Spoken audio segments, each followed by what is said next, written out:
भारत में कई ऐसी जगह है जो अपने दामन में कई रहस्यों को समेटे हुए है। ऐसी ही एक जगह है वृंदावन स्थित निधि वन, जिसके बारे में मान्यता है कि यहाँ आज भी हर रात कृष्ण गोपियों संग रास रचाते हैं। यही कारण है कि सुबह खुलने वाले निधिवन को संध्या आरती के पश्चात बंद कर दिया जाता है।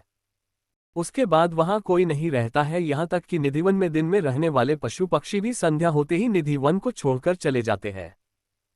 वैसे तो शाम होते ही निधि वन बंद हो जाता है और सब लोग यहां से चले जाते हैं, लेकिन फिर भी यदि कोई छुपकर रासलीला देखने की कोशिश करता है तो पागल हो जाता है।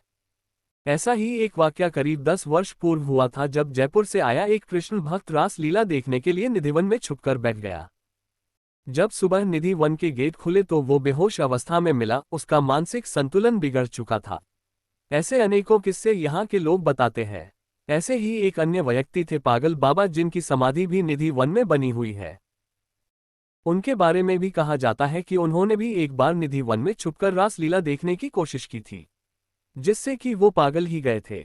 चूंकि वो कृष्ण के अनन्य भक्त थे, इसलिए उनकी मृत्यु के पश्चात मंदिर कमेटी ने निधि वन में ही उनकी समाधि बनवा दी। निधि वन के अंदर ही है रंग महल, जिसके बारे में मान्यता है कि रोज रात यहाँ पर राधा और कन्हैया आते हैं। रंग महल में राधा और कन्हैया के लिए रखे गए चंदन की पलंग को शाम 7 बजे के पहले सजा दिया जाता है। पलंग के बगल में एक लोटा पानी, राधा जी के श्रृंगार का सामान और दातुन संग पान रख दिया जाता है। सुबह 5 बजे जब रंग महल का पट खुलता है तो बिस्तर अस्त व्यस्त, लोटे का पानी खाली, दातुन कुची हुई और पान खाया हुआ मिलता है। रंगमहल में भक्त केवल श्रृंगार का सामान ही चढ़ाते हैं और प्रसाद स्वरूप उन्हें भी श्रृंगार का सामान मिलता है। निधि वन के पेड़ भी बड़े अजीब हैं, जहां हर पेड़ की शाखाएं ऊपर की ओर बढ़ती है, वहीं निधि वन के पेड़ों की शाखाएं नीचे की ओर बढ़ती है। हालात यह है कि रास्ता बनाने के लिए इन पेड़ों को डंडों के सहारे रोक गया है। निधि वन की एक अन्य खासियत यहाँ के तुलसी के पेड़ है। निधि वन में तुलसी का हर पेड़ जोड़े में है। इसके पीछे यह मान्यता है कि जब राधा संत कृष्ण वन में रास रचाते हैं तब यही जोड़ेदार पेड़ गोपियां बन जाती हैं। जैसे ही सुबह होती है तो सब फिर तुलसी के पेड़ में बदल जाती हैं। साथ ही एक अन्य मान्यता ये भी है कि इस वन में लगे जोड़े की वन तुलसी की कोई भी एक डंडी नहीं ले जा सकता है। लोग बताते हैं कि जो लोग भी ले गए वो किसी न किसी आपदा का शिकार हो गए, इसलिए कोई भी इन्हें नहीं छूता। वन के आसपास बने मकानों में खिड़कियां नहीं हैं। यहाँ के निवासी बताते हैं कि शाम 7 बजे के बाद कोई इस वन की तरफ नहीं देखता। जिन लोगों ने देखने का प्रयास किया या तो अंधे हो गए या फिर उनके ऊपर दैवी आपदा आ गई। जिन मकानों में खिड़कियां हैं भी, उनके घर के लोग शाम 7 बजे मंदिर की आरती का घंटा बजते ही बंद कर लेते हैं।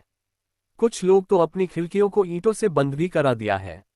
निधि वन में ही वंशी चोर राधा रानी का भी मंदिर है। यहाँ के महंत बताते हैं कि जब राधा जी को लगने लगा कि कन्हैया हर समय वंशी ही बजाते रहते हैं, उनकी तरफ ध्यान नहीं देते, तो उन्होंने उनकी वंशी चुरा ली। इस मंदिर में कृष्ण जी की सबसे प्रिय गोपी ललिता जी की भी मूर्ति राधा जी के साथ है। निधिवन में स्थित विशाखा कुंड के बारे में कहा जाता है कि जब भगवान श्री कृष्ण सखियों के साथ रास रचा रहे थे, तभी एक सखी विशाखा को प्यास लगी। कोई व्यवस्था न देख कृष्ण ने अपनी वंशी से इस कुंड की खुदाई कर दी, जिसमें से निकले पानी को पीकर विशाखा सखी ने अपनी प्यास बुझाई। इस कुंड का नाम तभी से विशाखा कुंड पड़ गया। संगीत सम्राट स्वामी हरिदास जी महाराज की भी समाधि निधि वन परिसर में ही है। स्वामी हरिदास जी श्री बिहारी जी के लिए अपने स्वरचित पदों के द्वारा वीणा यंत्र पर मधुर गायन करते थे तथा गायन करते हुए ऐसे तन्मय हो जाते कि उन्हें तन मन की सुध नहीं रहती। प्रसिद्ध बैजू बावरा और तानसेन इन्हीं के शिष्य थे।